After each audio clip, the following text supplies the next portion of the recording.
tell me about Belgrade, Montana. For anyone watching this who has never been, what's Belgrade like? Well, when I was growing up, we didn't have a single stoplight. Just a four-way stop that I'd stalled my Nissan Sentra at multiple times learning how to drive. It was a manual, so that was really fun.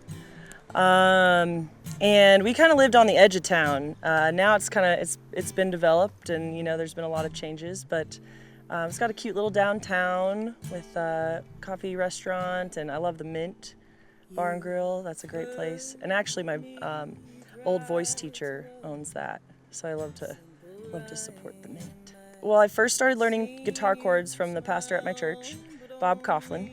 After that, ran with it for a while, went off to college, got a little distracted, and but then I moved back in 2013 and started working at Live from the Divide, a studio in Bozeman, and that's been a huge imprint on me. I also I was in a garage band called Drink Me Pretty, and we would go around to businesses knocking on doors, go in and ask if we could play, and a lot of them let us, the Hofbrau, and there used to be a venue in Belgrade called the Desert Rose. That was really fun.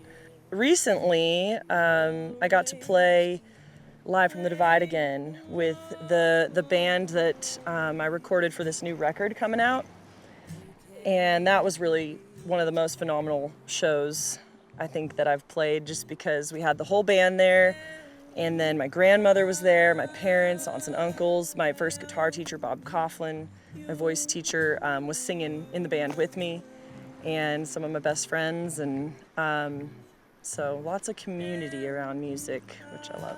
Getting out in nature, I feel like the wide open spaces influence my writing, and in a way that's not direct in the writing. It's like I can think clearer.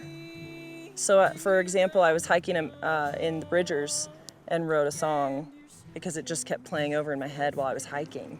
And it was kind of a dreary day. I was actually tasked with writing a murder ballad for a Halloween show.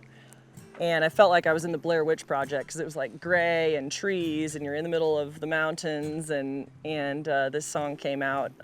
That was on my first project, She's Pretty.